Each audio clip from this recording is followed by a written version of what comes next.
Alright, well, hello and welcome back. Well, today I'll be taking a look at Watanabe, a class character, one of the males in this game.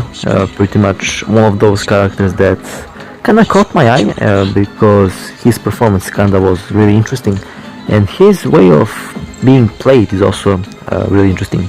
Now, as usual, I will start with the most basic stuff and then slowly progress towards the more advanced stuff, like the skills, attacks and such, and of course gear and weapons. Now here, this is pretty much my favorite, should I say, outfit for this particular character.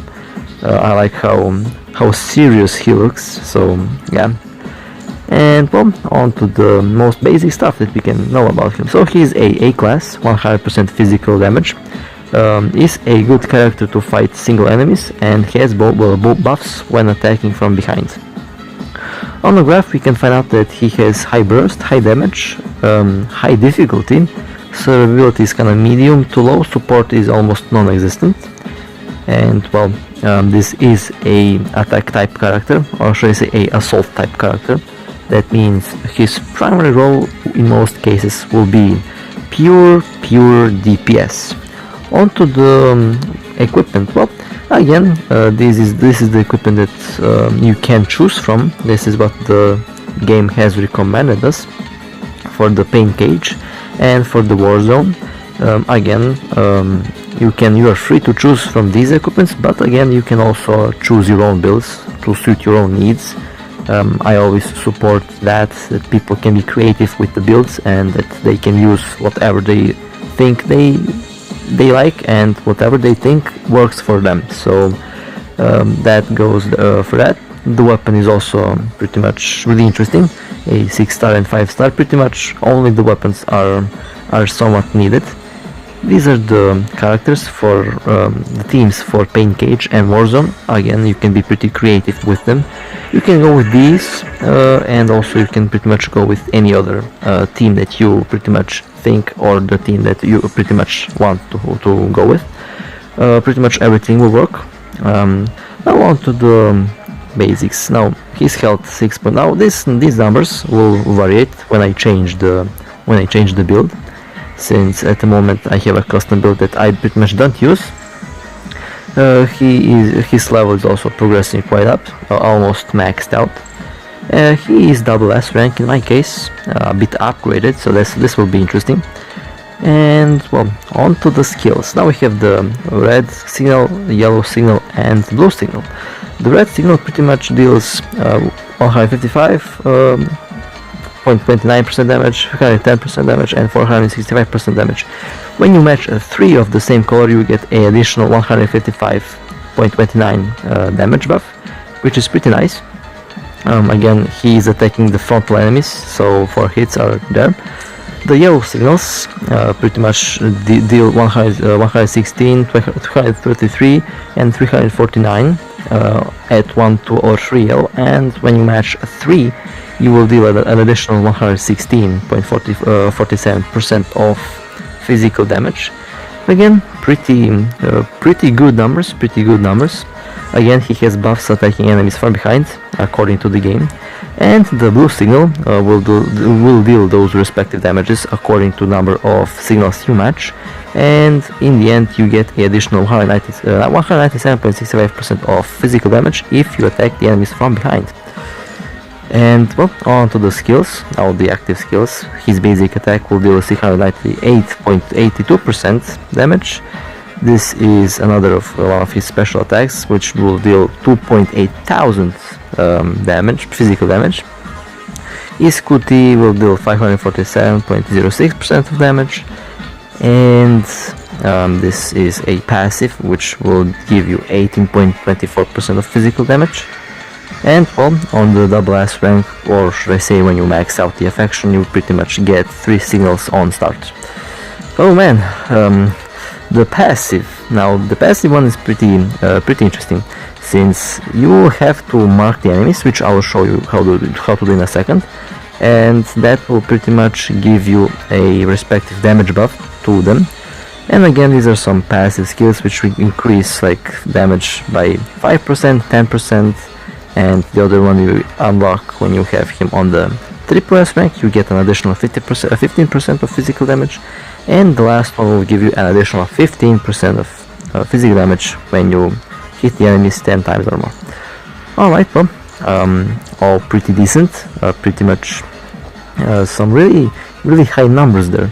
And here, well, in order to get the ghosts up and running, you have to attack a single enemy like 3 times, times 2, so pretty much 6 times, and then he will launch, I guess, shadows that will attack the enemy, and they will deal an additional 68.25% of damage in, well, in one of the passive skills, at least that's what they mentioned. Alright, well, that was kinda rough. Now we have these 3 skill charts, I guess. Well, not I guess, we have these 3 skill charts to learn how to use the character, and I'll show you how he will actually work. Now here, this is pretty much his basic attack. You pretty much attack the enemies like 3 times times 2, so pretty much you attack them 6 times, but in my case I'll attack them more, because I need those signals to be matched up together. I need 3 yellow and 3 blue. Alright, well, this also works, so pretty much the combos are straightforward. As you can see, he does launch these shadows, which deal additional damage to the enemy, which is also quite effective.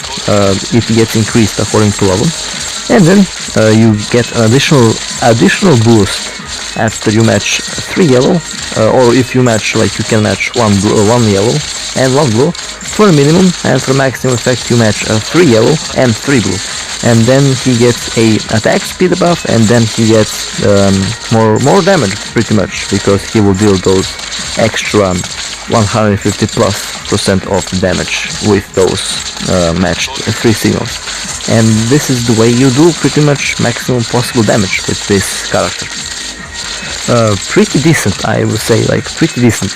Now in my case, I don't have his weapon, unfortunately. I wasn't quite that lucky yet, so I'll have to work with the, I guess, with the 4-star weapon, which is also not bad, but definitely will prevent me from doing maximum possible damage.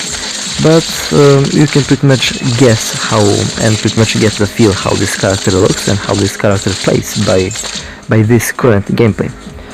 Well, this is his ultimate. It's a good, I guess, skill. Not over the top. It's decent. Definitely good at close range, and you can do some decent damage and decent combos if you combine Kalenina with this character. Pretty much in the forms of you tap, it depends on which signals your Kalenina is on, you tap 3 of them, you trigger her QT, then she pulls them onto one place, and then you pretty much do his ultimate, and then you damage them all from that one tap, and that's one of the tactics that you can use for this character. In my case, I pretty much use my standard team, which you will be seeing later me playing. I'll be testing this character out in majority of stages. I will play also the Pain Cage and Warzone, and also some normal stages, just to see how he will perform in these stages, and overall how the character actually feels. Now, I'll say this, so far the character is actually really fun to play. He has a slight learning curve, I guess, which is again not bad. Once you pretty much get the hang of it, as they say, the character is actually extremely effective, extremely powerful. And well, with that being said, time to actually play some actual stages to see his actual performance. Now, I like to usually start with these stages, since pretty much they are the most common farming stages. People play them all the time, and people are interested to see how quickly you can clear them, since, well, you don't want to lose too much time on these stages, since time is money, as they say. Now, here I'll just switch. Now I'll show you the current equipments that I pretty much use. I did show this set before. This set's effects are pretty decent for physical damage dealing structures, I guess. I pretty much use the same set on both of my S Lucia and on my Live Hope. Of course, with slight variations, it depending on their needs and also depending on how much I plan to use that particular character. Now in this case, I like to use 3 of those and 2 of those. So this is my current layout. Again, like I said, you can be creative, you can pretty much choose whatever you think you like or whatever actually works for you. In my case, since I can't choose that much yet, but I can choose at least this, and I've noticed that this actually works pretty good. So I'll be using these ghosts, and well, they call them ghosts. I call them ghosts, but I think the more appropriate term would be memories. But I like to call them ghosts since that's the initial translation I got. This is the weapon. Not impressive at all, but it's the only weapon that I have for this character. So it will be a challenge for me to kind of play with this current weapon. But again, those memories that I have equipped on this character will help me a lot, and his rank also, the double S rank, is pretty decent. So like I said, just let me put some clothes on these girls, alright, and let's not make them too naked, alright.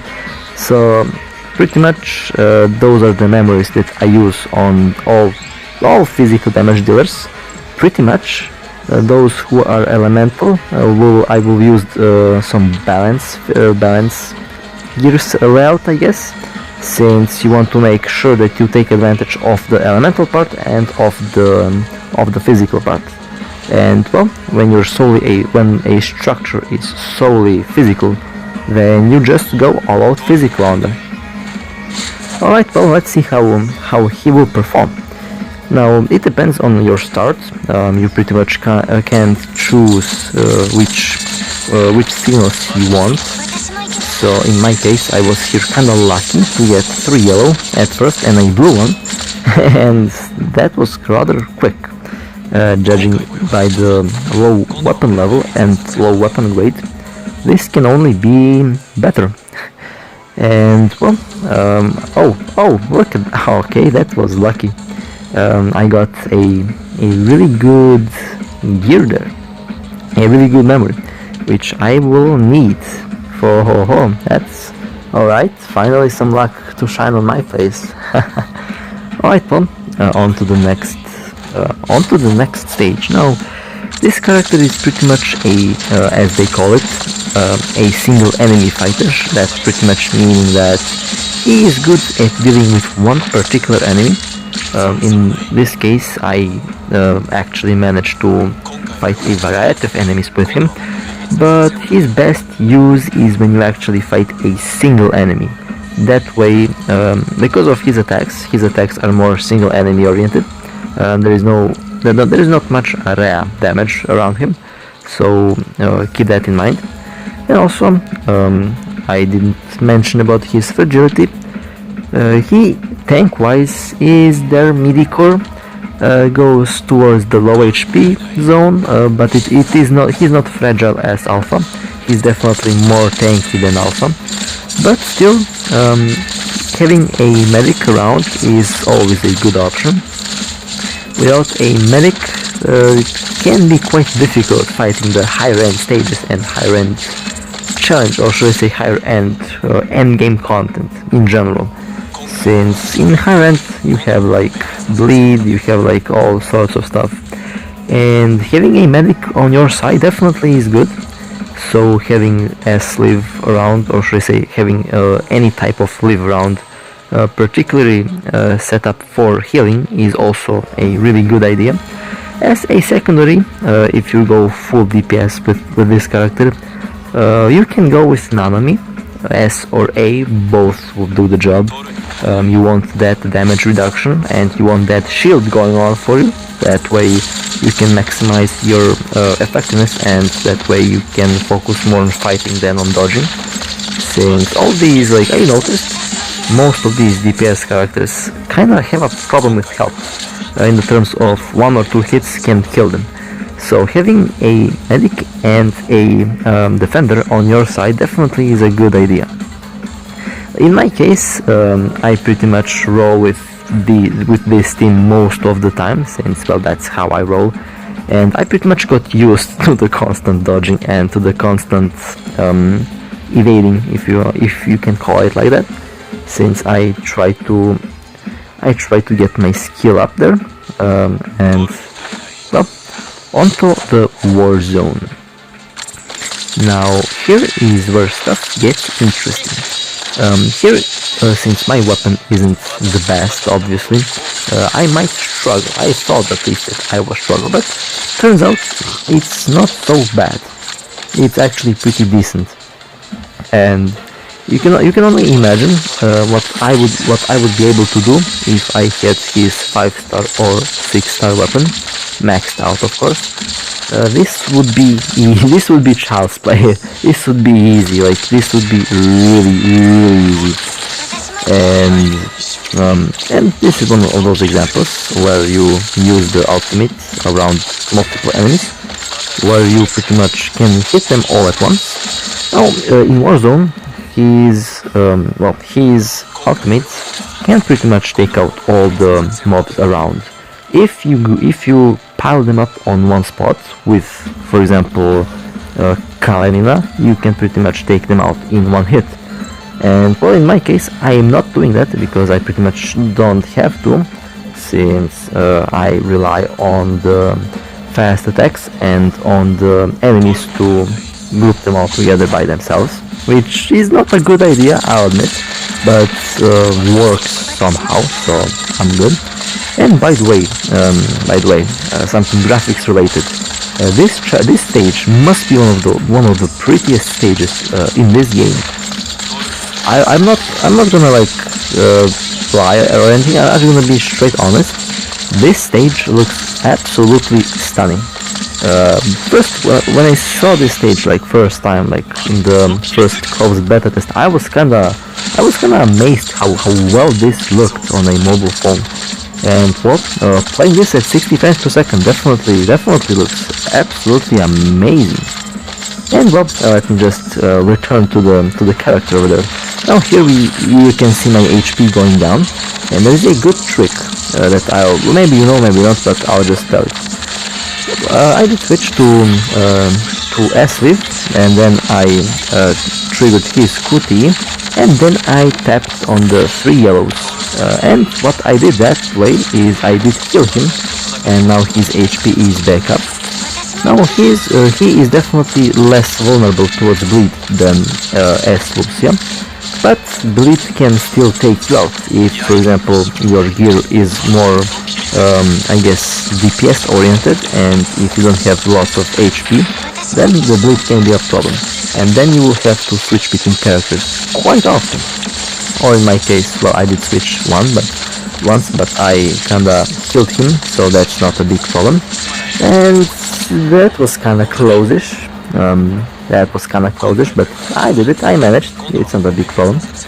And well, that was the second stage with the bleed, which can be quite problematic sometimes. Again, using S-Live solo there as a tank works always. I'm just gonna say that, like, S-Live or Live Hope will eat that stage for breakfast solo, since she can heal herself so effectively. She's pretty much a active tank. Now here, on the third stage, which is timed, and you pretty much spawn a bit further away.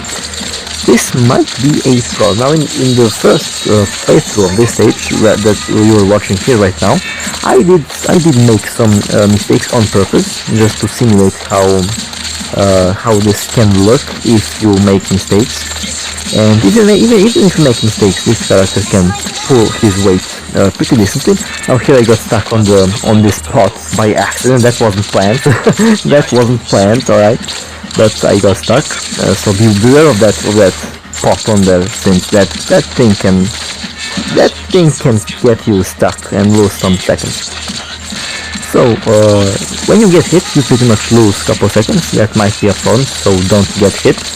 In this particular stage, having S Nanami might be a blessing. What that means? Well, having S Nanami or A Nanami, they can spawn shields, and those shields can neglect all damage. And they can pretty much neutralize all incoming debuffs and buffs towards the character, and then you can just focus on pure DPS, and that way you will actually you don't have to worry about the incoming damage and dodging, so you can focus on pure damage. Alright, well that was kinda interesting. Now I'll just switch back to this character, and well, I'm running out of time. The score is not gonna be that high because of the weapon and because of my purposely made mistakes. So, but still you can manage. In the lower levels Warzone, you can definitely do a lot more with this particular weapon. But since I'm level 70 like 4, that's not gonna look well in these types of difficulties. But still, I managed, pretty much using him most of the time solo, and well, it's not too bad. Alright, well, now in the second playthrough of this pain cage, or not pain cage, my god, in second playthrough of this Warzone, I'll be playing a bit more serious, but that means, well, I'll try to do less mistakes, I'll try to get the most perfect gameplay I can. And well, the difference is there. I'll say that straight from the start. The difference is there. It's not too great, but the difference is still there. You can kind of notice it. Alright, well, sorry for my weird voice there. I kinda choked on my own saliva. Yeah, I talked too loud, and somehow it got into my lung. But now I'm good. Alright, let's return on the gameplay. Alright, where was I there? Alright, there we go. So yeah, I'm trying to do as less mistakes as possible. And so far I'm doing a pretty good job at it. Now the signals aren't on my side. I'm not getting... Well, okay, I pulled the walls back. Okay, I triggered his beast mode, should I say. And well, one of the chances where you can kill the mobs is when they spawn. When the mobs spawn, you should try to get the ultimate when they are all clumped together on start. That way you can pretty much catch all of them at once with this character, so yeah, keep that in mind. But also that means you gotta know where they will spawn, and when they spawn, well, you just have to be quick enough and catch them before they separate from each other. Or well, like I said before, just bring Helena with you, and well, use her QT to drag them at one place, and then use his ultimate, and then you will pretty much do really decent damage to them. Now here, I almost messed this up in missing them. And alright, well, I pretty much got all of them, but the weapon is just doing so little damage that I didn't kill them all with one hit. So yeah, that sucks, but it is what it is. You get the drill how it works. So that's the most important part. And here something happens. I don't know what. Something glitched out, and well, the time ran out. And well, it wasn't so bad. It's just the weapon that I have is too low. If I had a better weapon, the score and the floors I cleared would be a lot higher. Alright, well, here on the pain cage. Now here I recommend you definitely get a sleeve, and you definitely get Nanami over here, since both of them will help you with the bleed, with the damage, and with the overall healing. But since I messed this up on the start a couple days ago when I started to play this, I will have to use this current layout, which is not perfect at all. So in Pain Cage, like I said, on any of these enemies, bosses that you will fight, bring with you Nanami and bring with you S-Live or Live Hope, since you will need those two, especially if you... I will be honest, I wasn't trying to get myself killed here, but for some reason I sucked. Okay, I sucked when I played this, so I'll just try to compensate for it by actually talking about what you should do and what you should not do. So here, first thing that you should never do, which I did, is you should never use your dodge attempts. Like, time your dodge and don't waste the stamina. I pretty much need to learn that myself still, since I still kinda waste my stamina constantly all the time. and that pretty much requires training with the bosses. So here this motherfucker will pretty much start with the slashes, and you should pretty much use the chance to trigger the fracture, and then you pretty much can trigger the QTEs of the characters you need to trigger the QTEs of, and then you pretty much can deal with him a lot easier. Or if you set up your characters that way, you pretty much can switch them, or should I say actively switch characters by using all of these characters that you have. That way you will maximize the damage definitely, and that way the damage done to the characters will be a lot less. And in this case, Nanami is moaning for some reason. Hopefully the FBI will not bust through this door any minute now. And yeah, one problem that you might face with this character is that his ultimate can miss some bosses really efficiently. In this case, I kept missing this boss constantly with his ultimate, because partially I time it really badly, and partially because the boss is really dodgy. Now it depends from boss to boss. This current boss is kinda slippery. It's a slippery one. It's a slime one, as they call it, and you definitely have to time your ultimate really perfectly in order not to get killed by this boss. And well, also some of his attacks are also kinda nasty, which you will see on poor Nanami over there. Nanami will kick the bucket, but her sacrifice wasn't in vain. I'll revenge her, don't worry about that at all. So this particular boss, like I said, is slippery, and gotta be careful with those evasions. And yeah, yikes, sorry Nanami, that's my personal fault there. My fault for letting her die, because I sucked. I cannot believe how much I sucked at this boss fight. I definitely have to train a lot more. I definitely have to train a lot more of these bosses to know what their attacks are. But you pretty much get the hang of how they should be played and how this should work. And yikes, my HP going low, and here I'll pop the ultimate again on the very bad moment. I just got one hit and that's it, and that's really bad. Alright, sorry for the weird cut, I had an intrusion in my room over here. Alright, well I'm back. Okay, where was I at? Oh my god, how I fucking hate when I get interrupted talking. Now look at this, look. Alright, cheap, I'll say that. But anyway, the boss is kicking the bucket. I will say terrible gameplay for me. I'll be honest here, I sucked so hard at this boss, man. Definitely have to train a lot more in order to not make these mistakes, but you pretty much catch the drift how these stages should be played, and how this character should be played. Now onto the co-ops.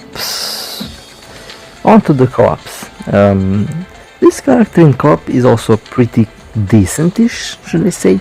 Definitely works. Definitely is up there. My personal experience and feel for the character is alright for co-op at least. You pretty much need the equipment in order to, if you want to catch that MVP, but it's not necessary to have the equipment, so that's not a big problem.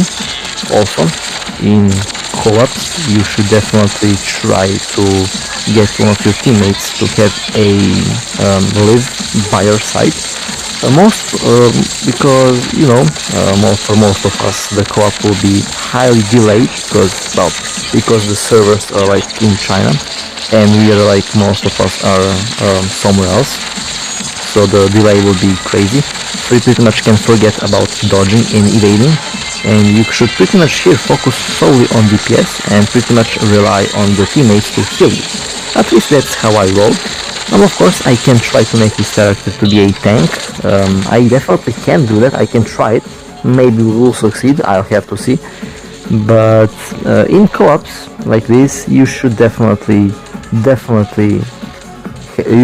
have a medic on your side 24/7, since those bosses are turning hardcore really quickly, and well, compared to other characters and to other DPSs, Watanabe is like, I will say, in the like, if I had to grade his DPS, I would say he's around 7.5, 8 out of 10, because we have like S Lucia, we have other characters that are pretty much S rank, and that are pretty much, and of course by the time this video will be out, we will have that new A rank Watanabe, which is probably better than this one. I don't know. This is recorded a day before the official update, so I guess we're about to find out how effective he can be. So it's definitely a decent DPS. Like, it's not bad. It's actually pretty good. Just that the weapon can be quite difficult to obtain. That's something I'm not a fan of. That there are only like 2 weapons or 3 weapons actually for each of these characters, or 4, and that can suck. So yeah, but most of the time it is actually really decent character, and pretty much the gameplay of this character is really smooth and really entertaining, which is the point of games in general. Now here, I am playing with this S Lucia over there, Alpha, and well, we're doing a pretty good job at taking this boss out. Now I will say this, I'm quite surprised by the results. I pretty much expected to be destroyed by damage done by S Lucia and by other characters, but in fact it turns out to be quite good. Like, his damage output at this level, with this equipment, with this weapon, which surprises me so much, is really decent. Not bad at all. Definitely a capable character. As you can see, small difference there, like a couple of thousand damage, which is also really interesting, since S Lucia is one of those, I think she's like the highest burst and highest DPS overall in the game, and he actually being close to her is actually really impressive. Now of course, let's not forget, he is like the double S rank. My Watanabe is like a double S rank, so it is quite to be expected to have such high damage output. A ranks will be definitely a lot weaker in that terms, but still capable. And well, we did manage to win without a healer back there, so that was interesting. I personally expected to hit the bucket because I couldn't. Well, let's face it, the delay for most of us is kind of major bullshit, if you ask me. But again, it's a better game. The servers are really far away, and well, I've heard they fix it. We will see in the new update. Alright, well, and I think this is the final, yeah, this is the final co-op. My throat is dying, so after this how we gonna go. And the damage output also combined is really good. Definitely went pretty smoothly there. Okay, leave photobombing there. That's thumbnail material, if you ask me. And well, let's see the damage output. Yeah, so well, now this is a major difference, and I blame my gameplay for it. But alright, again, it's not too bad, judging by the gear I have. Well, alright, that was fun. Well, that was it for the A rank Watanabe, like the one and only we have, at least during this being recorded. And by the time this will be out, probably there will be the second one. And well, with that being said, I hope this was helpful. If you enjoyed, well, like and subscribe, and well, I will see you next time. Take care.